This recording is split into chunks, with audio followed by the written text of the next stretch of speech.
Well, hello there and welcome to Shoot the Breeze. I'm John Watson, and joining me today is leader of Focus New Zealand political party and a beef farmer in the far north, Ken Rintoul. And Ken, every time we come here you put on quite the spread for us, coffees and sausage rolls and everything. I think it's provincial hospitality. Everywhere you go in the provinces you'll get the same.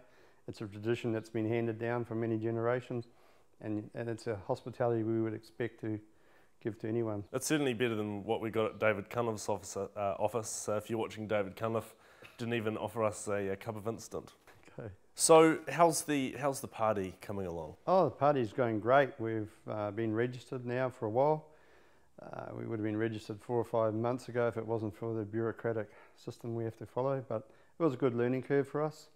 Membership is growing on a daily basis. It's actually growing more now that we're registered. And we're getting serious people coming along to us now. We used to get a few fringe people, but now we've got serious people. They see we're serious. We're all about provincial New Zealand. We're about the manufacturers, the producers. We're not actually leaving anyone out. We're trying to get this country moving again. Yeah. We're trying to get ourselves away from debt. We're trying to look at wealth creation. People taking charge of their own lives instead of relying on the government. Yeah. And so how many members have you got now? I think we've about 850, 900, somewhere around there. We get an update once a month. Yeah. So we had 500 about October last year. Yeah. We wanted 600 before we went for registration. So how long have you been a political party for? I mean, unregistered as well. 18 months. 18 months you've been yeah. giving it a crack? We always thought it was going to be a breeze, we're going to represent these people and all the rest, but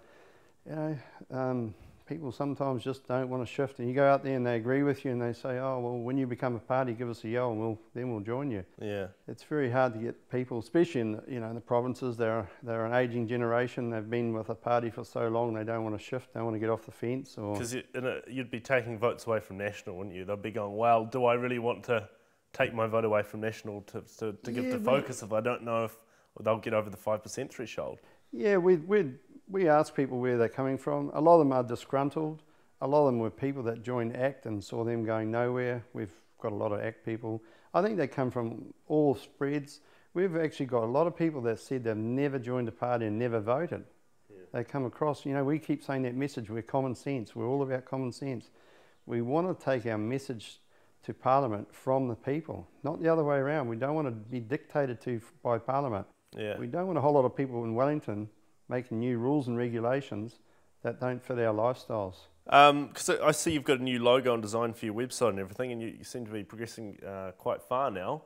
How much confidence do you have in getting a result in this year's election? Oh, we're actually real confident. We've got some... Over the 5% though? That's a lot. That's a lot, but we've only got to get our message out there. That's our big push from now on, getting our message out there that we're just about common sense, we're about wealth creation, productivity, people taking ownership of their lives, not expecting the government to foot the front up and give them everything. We're there about getting rid of the regulations that no one gets any benefit out of. They've just put in as regulations for the regulators to control our lives, to create bureaucracy. So you'd be coming from like a right-wing standpoint in terms of less regulation? Oh, less government. Get government out of our lives. Less government. Let the provinces run the provinces with the government just doing the overarching. Government should govern. They shouldn't actually get in amongst our lives. So you reckon more focused on just the local government than the central government? Oh no, you've got to get in the tent. You've got to get to the table. You've got to actually say, like one of our members keeps saying all the time, before a regulation comes out, we should look at it and say, is this benefiting the economy? Is this benefiting the community? And is it to benefit to the environment? You've got to put all those three things in. You just don't take one. Every regulation should look at those three things and say, yep, those three, we've covered them off, but we don't need regulation for regulation's sake. Yeah. We need less government. The other problem our main problem we've got is our local economy gets taxes of 10%. So our local government runs on 10% of the taxes. Central government gets 90% of it. That's way out of balance. We're about getting that balance back again. We're one of the worst countries in the world for that. If our local economy got 25% of our tax spent where the people want it to be spent for productivity, then we need less government. We don't need more government in our lives. We need independence. So, I mean, you seem quite passionate about these kind of things. Is that what made you start the party to begin with? What actually made us start the party, and it sounds a bit hard case, but it was a whole lot of councillors came to me and said, in the nicest possible way, they couldn't control their staff anymore. Their staff could dictate to councillors, governance body, what happened. And they knew that they only had a governing body for 3 years and then they got a new one. So if they couldn't get something through this year, wait 3 years with a new governing body, poke it through then. And what got us is they were going to put a targeted tax on roading up here, on the productive sectors. So if I had a metal road and I had a forestry block or a dairy farm or whatever, they were going to put a specific tax on it, and it was huge. Some rates were going to go up 800%. And we just said, this is absolutely ridiculous. These are the jobs that are created that create our downstream wealth. We need to get these people to understand that if you cripple these people, you know, where do all the jobs come from?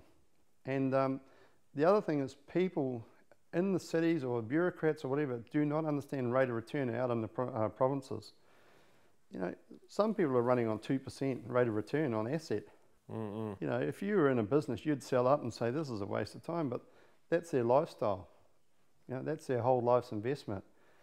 You know, maybe dairy farmers are running on 10%, but it's not millions of dollars like everyone thinks. The compliance costs that are going there, that are being passed out to us, are what's crippling us. Yeah. So you're giving it a good crack at wanting to change things. Yeah. You'd go with National, obviously, as a coalition partner if you got the 5%. Maybe you could replace the hole we'll work with anyone.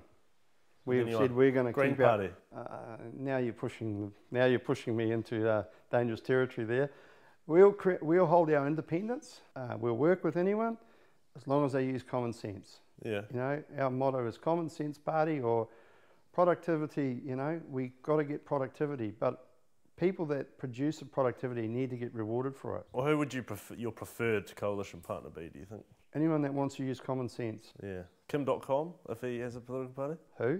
Kim.com?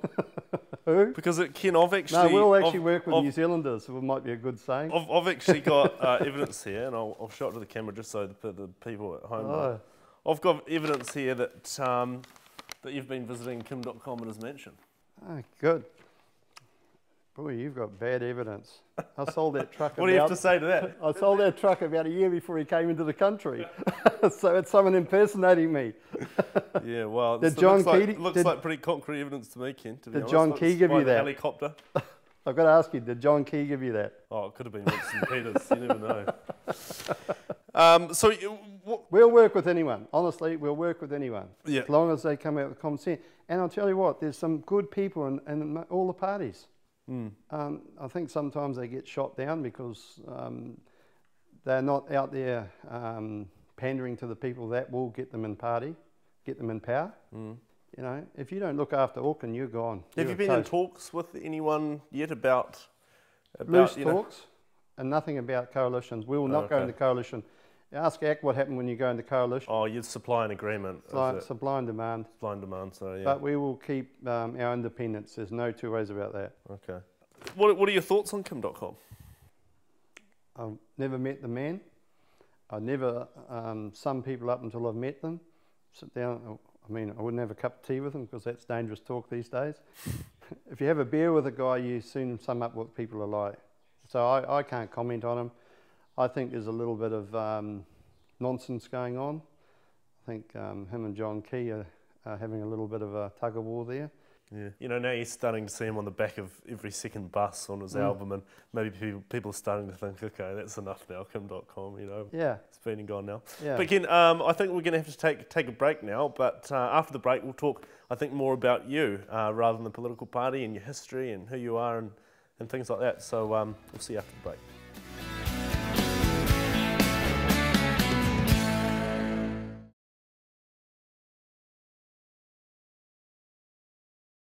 Well, welcome back to Shoot the Breeze. Today we're talking to Ken Rintoul, leader of Focus New Zealand Party and beef farmer in the far north. Now, Ken, we've covered a bit about the Focus New Zealand Party and what you're hoping to achieve, but tell us a bit about yourself. Where'd you grow up and what did you do? I'm born and bred Northlander, been in Northland most of my life. Did a stint out of Northern while I was still in Northern. At one stage I was building in quite a big way, had nearly 100 staff working for me, so we had 50 in Taupo and 50 up here. So, you know, ventured out of the north, passionate about the provinces, love Northland. I hate when people give it the status that it's a basket case, because it's not a basket case, it's actually a beautiful part of the world. Yeah, you've got kind of that sentiment that anything goes up in Northland, eh? Yeah, but we look after people too. You know, people come up here. It takes a long time to become a local, I'll give you that. I moved to Kaiau 20 years, I think I'm a local now. So you've got to prove that you're worthy of being called a local. So you had the business in Taupo, was it? Did you? I had a building company in Taupo as well as up here. Taupo. We went around the North Island building a motel chain. I think we built about 800 motel units. Okay. What made you get into that? My mother, it was the last year where your parents could sign you up for an apprenticeship. And she didn't want me on the land.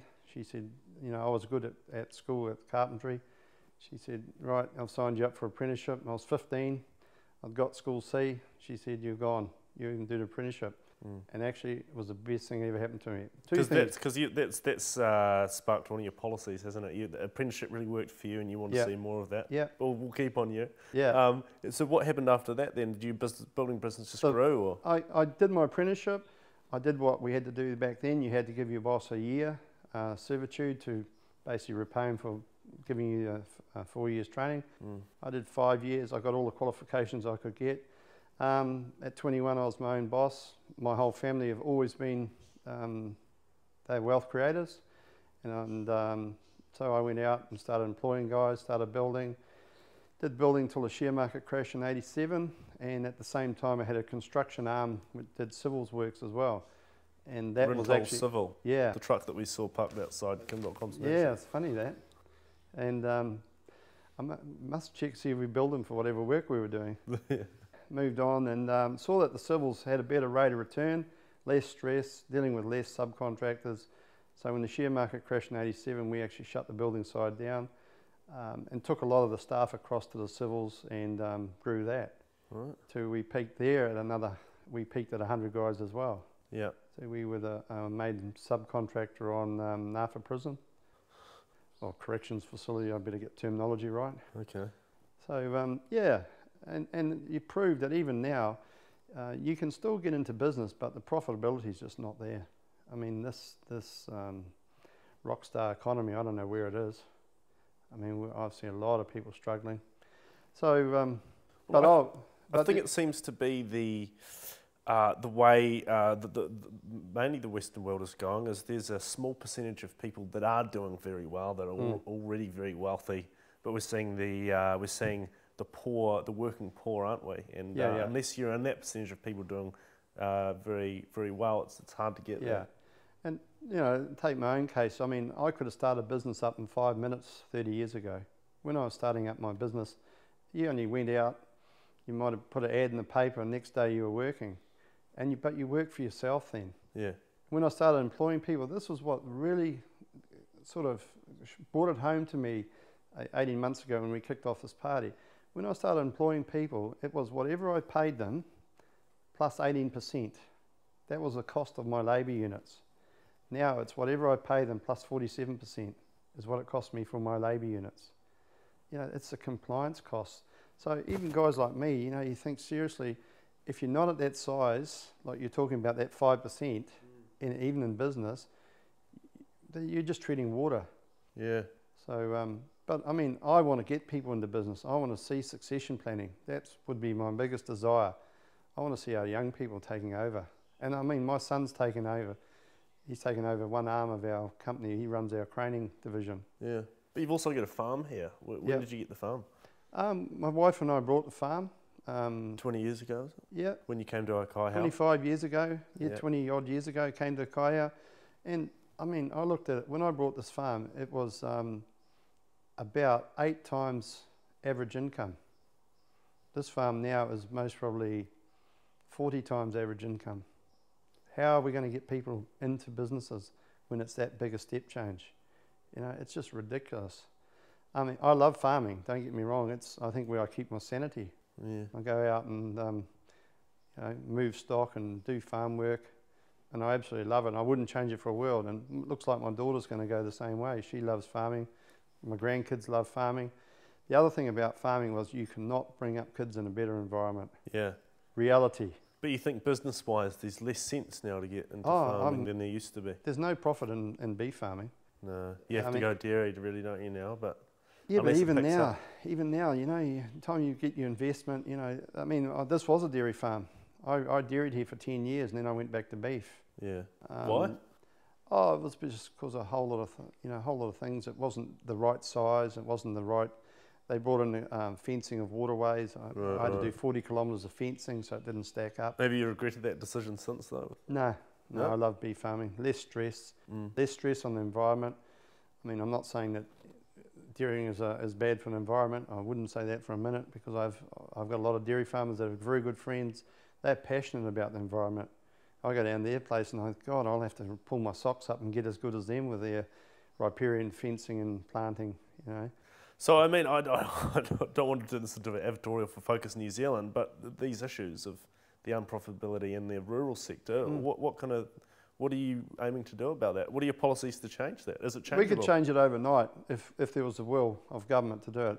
If our dollar was at 65 cents, we'd change overnight. We'd be absolutely, you know, profitability. Yeah, but that'd bring with it a whole raft of other problems for different areas. Who? Only for imports. Imports, yeah, but we're reliant on, we're ambassadors of free trade, really, aren't we? Yeah, but we don't have to have our currency where it suits other people. We can have our currency where it suits our environment, not other people's environments. So if TV goes up in value by 20%, you know, do you need those commodities as much as you need good income? Yeah, but all the Aucklanders will say, well, our petrol's going to go up. Your petrol's going to go up, but your incomes will go up, because people that are doing the producing will have more wealth to give to their staff. Yeah. Chat more after the break. We'll see you then.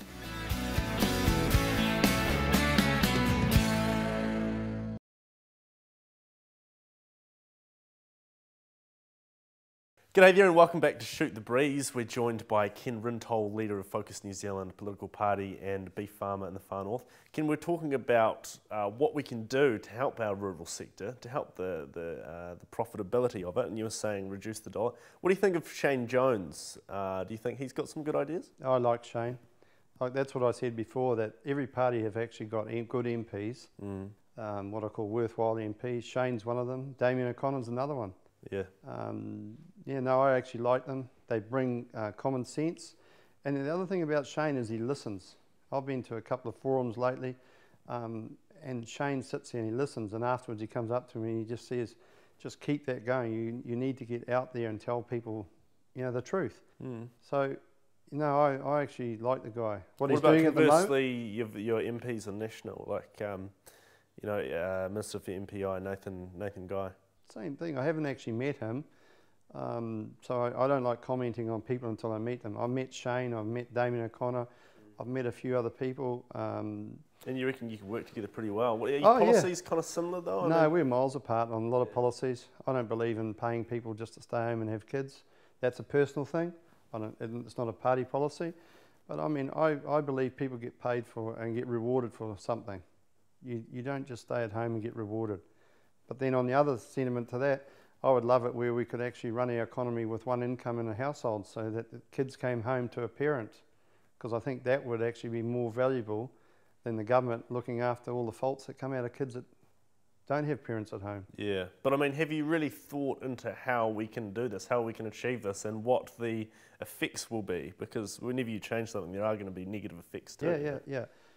You've just got to apply common sense to everything. If you're going to talk to the opposition or you're going to talk to people, you can't just go there and bad mouth them and say that's not going to work. You've got to go there with good reasons why it will work or why it won't work. You've got to break it down and say this is the good parts, this is the negatives, and actually make sure it stacks up. First off, you've got to actually come up with the issue. Yeah. You've got to come up with the problem. What's the problem? Our philosophy to problems is we will always put a fence at the top of the cliff. Where at the moment they seem to put a band-aid on people when they're falling down the cliff, and then they get the ambulance at the bottom to pick them up. We were talking about before, your predictions of the future, say in 20 years. What do you think? What do you think the world's going to look like in 20 years or even 50 years? Not that good to that. The only thing I can think is if we don't stop growing our debt, because at the moment I think our grandkids will be still paying off our debt. We've incurred it, but we will never pay off our debt. And at what point's the tipping point? At the moment, we're close to $500 billion New Zealand owes overseas. Doesn't matter what the government owes, because half of our borrowing is actually borrowing to give to government in taxes and costs anyway. Yeah. So it's a national borrowing. And, you know, when it gets to $1 trillion, is that going to be the tipping point? You know, we're seeing America right at its ceiling now. They're at the tipping point. And the other countries are feeding off that. China are actually taking them apart piece by piece. Well, you're talking about BRICS before, Yeah. which was it Brazil? Russia, India, China, South Africa, and I think it might be Argentina or something. And they're starting to stockpile gold, you say? They're looking at the gold as a trading currency. You know, and people say, oh, you don't know what you're talking about. It's sitting there, plain as day in your face. And anyone that's going to enter the TPP, it's going to become a trade war. There won't be a physical war like we've seen now. Yeah. It'll almost be a cold war in trade. That's going to be the next thing. And if I can see us, if we join TPP, we'll alienate ourselves. My answer to that is, why Do you don't think we should be joined in part of BRICS? No. No. Don't join anyone. We're too Don't small. join. Okay. We're actually lining ourselves up for a fall. Be like Switzerland. Be the Switzerland or the Pacific. Yeah. Actually get people to trade through us. We would make more money being the Switzerland or the Pacific and getting people to come to us to complete their trade deals. China are powerful. We actually haven't got any idea how powerful China are. You know, they're building ghost cities out, I think there's 5 or 6 of them they're building at the moment for 1 million people, all based on food production. You know, there'll be a cut-off point where China won't need us. You know, they've done it in Australia. Look at the chaos in under 6 months in Australia. What do you think of Australians? Next question. Australians have had it very good. What about the I'll tell you one thing what about what about the Woolworths, the countdowns in Australia, not stockpiling New Zealand goods? They're very patriotic people, Australians, right? And they've been like that for years and years and years. I'll tell you one good thing about Australians, and that's the people that go from New Zealand have to gain their own independence in Australia, makes them better people. They don't have a safety net there to fall back on. No, they don't have the issues. The But issues seem to fall. Do you think we should start boycotting Countdown here in New Zealand about that? I'm very patriotic to my country as well. I don't shop with Countdown. I believe in, if you can, buy local. Yeah, but then this herein lies the problem, doesn't it? Because New Zealand and Australia are both champions of free trade. So When it suits them. when it suits them, okay. Free trade. But say if you're going to buy local, if you're always going to buy local, wow, because we're actually encouraging, free trade, less tariffs, and buying and selling internationally. So does it make sense to say let's go local? Well, you've got to go local. Employment is one of our most critical things we need. We need people in jobs. There's no two ways about it. People in jobs take reliance off our social expenditure. So everyone that's in a job is beneficial to the country. I think Shane Jones is on to something. I've never seen Shane just fly off at the handle. I would say he's done his research on this issue. Because I called up Countdown about this. I asked them for an interview, or I asked them for a response, and they categorically denied it. They categorically denied that they had been putting pressure on New Zealand businesses or food producers to pay them more to stock on shelf. I've heard a lot of people say exact opposite to me. Yeah, I think Shane's onto something, and good on him for having, as I said, the gonads to stand up to them. Free trade is free trade when it suits people. Like Korea at the moment, we pay $200 million a year to them. For tariffs at the moment, we charge them $6 million. That's not free trade. Free trade with Australia, we can't get our apples in there. And when they had a tsunami a few years ago or whatever, a major storm, they lost their banana plantations, and their bananas went to $12 a kilo, but they weren't allowed to import them. So free trade's free trade when it suits people. Everyone takes out of an agreement what they want out of an agreement. Yeah. So at the moment, the scary part for me is we're importing 40% of our food. Now, most people go, what? we're importing over 40% of our food, and now how ridiculous is that? But we're exporting a lot of our food too. But why are we importing? Yeah, That's like a farmer having sheep and going to the butcher shop to buy mutton. yeah. You know, it doesn't make sense. Why would you can't tell me we're exporting at the same price that we're importing. Yeah. Ken, we would love to chat to you more. You've been very interesting. Thanks for joining us. But that's all we have time for this week's Shoot the Breeze. Thanks for watching.